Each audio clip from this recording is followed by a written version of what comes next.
De frente. ¿Qué tal? Les saludo con afecto, soy Víctor Hugo Hernández. Le doy la bienvenida a una emisión más de Frente, un ejercicio periodístico donde compañeros de los diferentes sistemas de Meganoticias comentamos temas centrales, torales, que están en el ánimo de la opinión pública y que se ven reflejados en lo que se escribe a través de analistas y expertos. Le doy la bienvenida con afecto a mi buen amigo y colega periodista Rogelio Navarrete desde el vecino estado de Zacatecas. ¿Qué tal, Rogelio? Estimado Víctor, un gusto saludarte, un gusto saludar a todo el auditorio y un gusto podernos encontrar aquí de frente. Rogelio y un servidor, gracias Rogelio. Rogelio y un servidor analizaremos en 3 minutos 2 opiniones publicadas y además en otro espacio similar hablaremos sobre algunos de los personajes que acompañan a Andrés Manuel López Obrador o acompañarán en su trabajo de gobierno y que al menos para un sector importante de la sociedad informada se consideran ya como personajes impresentables por su pasado político, por su historia. Comentaremos lo que significa la narrativa que ya se impone de que para bien de todos, primero los pobres, las acciones que se anuncian y qué se dice en esto, cómo se puede entender entre líneas. Entramos en materia. Rogelio, hoy el Financiero, en el periódico El Financiero, Macario Schettino, analista de muchos años y profesor del TEC de Monterrey, habla sobre las oportunidades, así titula su columna, las oportunidades que bajo la tremenda aceptación social tendrá el futuro gobierno que encabeza Andrés Manuel López Obrador para hacer transformaciones de gran calado y que otros gobiernos no pudieron hacer. ¿Qué opinas? Víctor, te comento rápidamente, creo que de entrada en este análisis que hoy publica Macario hay 3 cuestiones. El triunfo abrumador de Andrés Manuel López Obrador, un Congreso a su favor y un respaldo del sector popular, sobre todo de la clase media y la clase baja. Es como llegar a un encuentro de fútbol donde eres el favorito. Sin embargo, hay que analizar varias cuestiones. Los retos, también apunta al inicio de este texto que hoy publica, como lo mencionas, Víctor, está la crisis financiera, el tema educativo y la ausencia institucional. Yo me iría más por este último tema, Víctor, cuando no tenemos instituciones sólidas, cuando no tenemos un gobierno consolidado donde la gente no cree, pues es uno de los mayores retos para poder salir más adelante. Y una cosa que puede quedar en la cultura de erradicar todo lo que se tiene que cambiar de gobiernos ya viciados, de gobiernos que son obsoletos, para que tenga un rostro. Hay la esperanza, por supuesto, de un gran sector de la población, de los mexicanos, después de una contundente victoria de más del 50%. ¿Y cómo le hará? Aquí el cómo creo que va a ser el reto más importante para Andrés Manuel López Obrador. Entre otros temas que analiza Macario, yo es tener un gobierno eficiente y austero. Sí, yo coincido con el analista también, Rogelio, en el sentido de que estas leyes, o sea, este esquema legal del que tú hablas y mencionas, no fue posible ser acatado por la poca credibilidad y el poco soporte que tuvieron los gobiernos anteriores. Creo que es correcta esa apreciación. Sí, y aparte, Víctor, es de cambiar precisamente esas viejas inercias, es tener una burocracia más activa, y creo que la cultura precisamente que tenemos dentro de los gobiernos, pues va a haber que cambiar completamente el chip a toda una administración. El tema mayor y el más profundo es el que menciona, sobre todo de la corrupción. Se podrán cambiar también estas viejas inercias. Hay una parte donde habla, Macario lo escribe, donde propone terminar con programas asistenciales, o sea, lo escribe Macario. Sin embargo, aquí no creo que vaya a cambiar mucho, porque el populismo ha estado mucho de la mano de parte de Andrés Manuel López Obrador. Hay que pensar que estas políticas asistenciales, como lo escribe, como lo apunta, es el control corporativo del voto, control corporativo tanto de los partidos y del mismo que van a seguir abusando y usando los gobiernos. Ahí tengo, por supuesto, mis dudas, Víctor. Coincido contigo en ese sentido, Rogelio, aunque definitivamente el bono de la credibilidad, el bono de la calidad moral y ética que logre mantener Andrés Manuel López Obrador será un factor fundamental. Pero bien, pasemos a otra de las columnas que también se escribe, la otra colaboración que está publicada en el periódico Excelsior.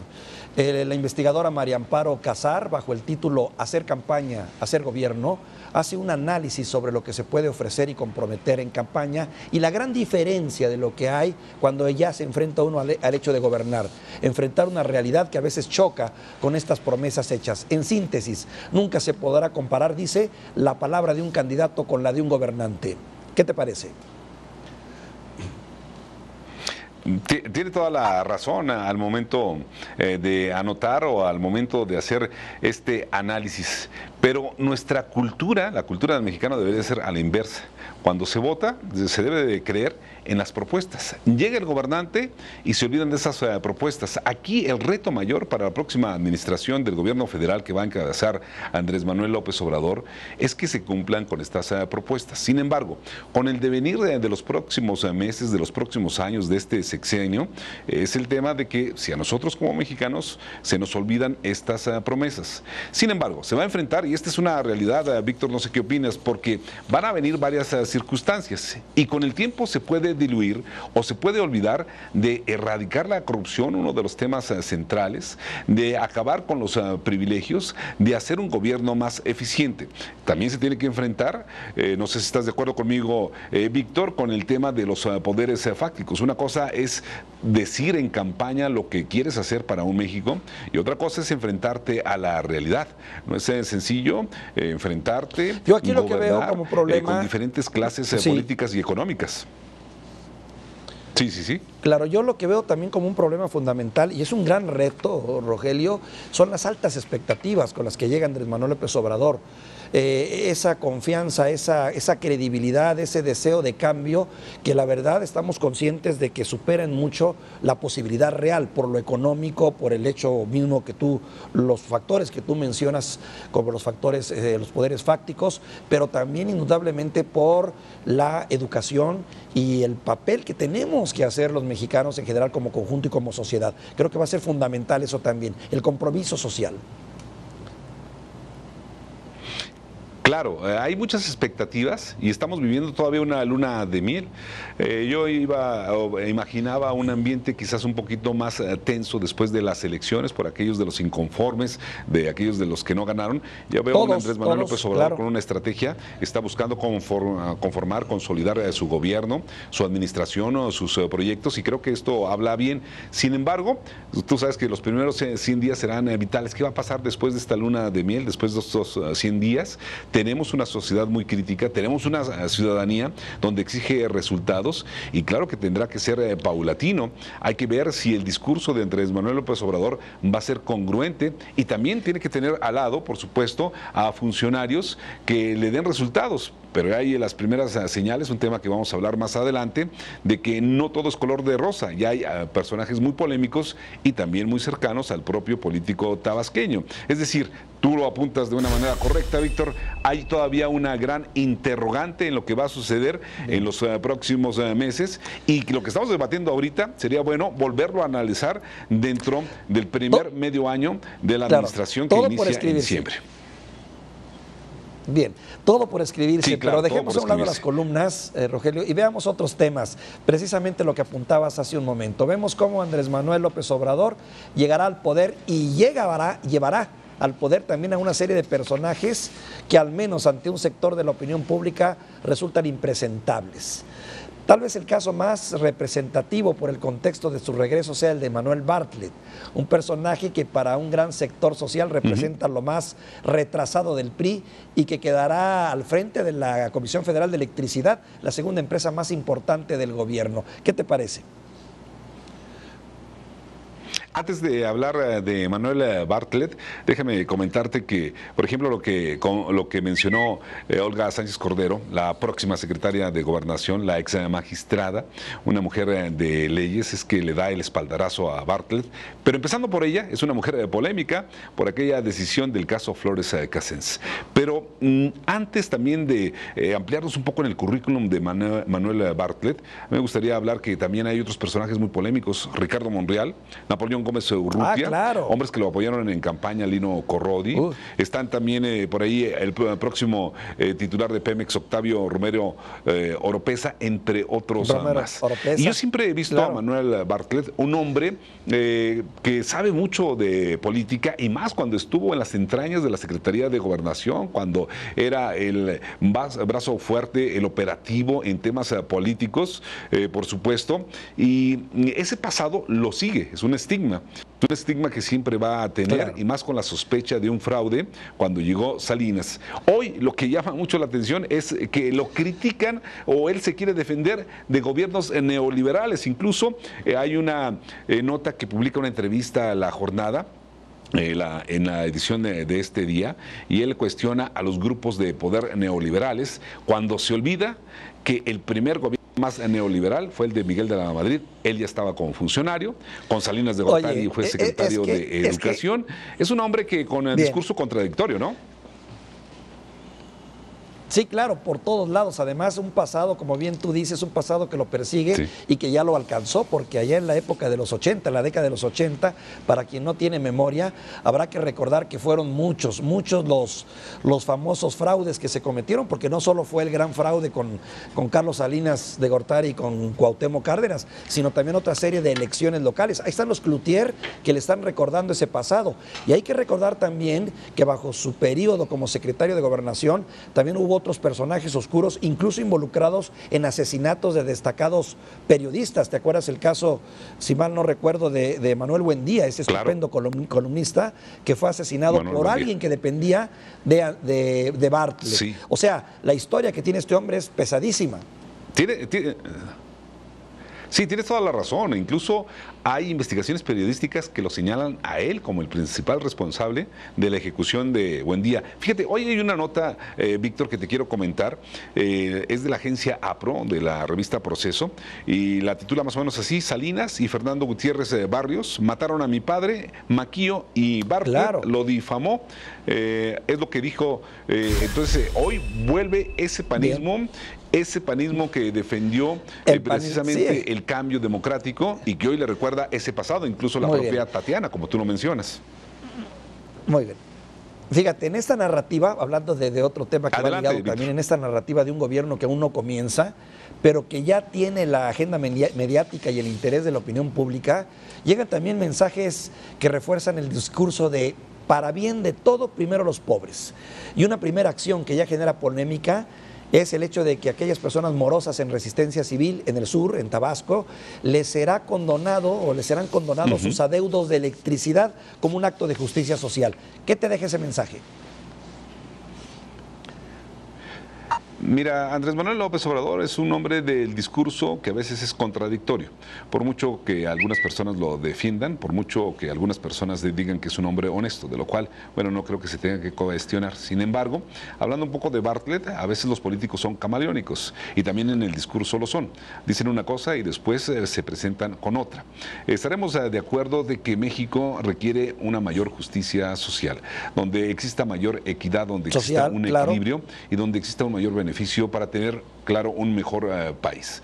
Sin embargo, esta decisión de condonar un adeudo de 47,000 millones de pesos a aquellas personas que iniciaron con un movimiento en defensa de Andrés Manuel López Obrador hace 30 años es un tema polémico. Algunos pensarán que es el tema de la justicia social, otros más de simple y sencillamente hacer lo que se sigue haciendo a lo largo de los últimos años, que la ley pues simple y sencillamente se pueda corromper, o la ley queda muy por debajo de las decisiones incluso políticas. Estos 47,000 millones de pesos representan, para hacer un ejemplo, el doble del presupuesto de Zacatecas. Dime. Sí, mira, me preocupan mucho estos mensajes también porque es cierto, obedecen y corresponden a un acto de justicia social, pero también, bueno, pues viene la otra parte, porque no solo se gobierna para los pobres. ¿Qué opinan? ¿Qué dicen aquellos que dicen, bueno, yo que pagué, y yo que me esforcé, y yo que para poder cumplir con mis obligaciones, pues ahora en el futuro voy a tratar de aguantar porque a lo mejor va a llegar una nueva ley que va a hacer que se me perdone lo que debo? Creo que hay cierta... no perversidad, pero al menos cierto peligro en este tipo de iniciativas que rayan en el populismo.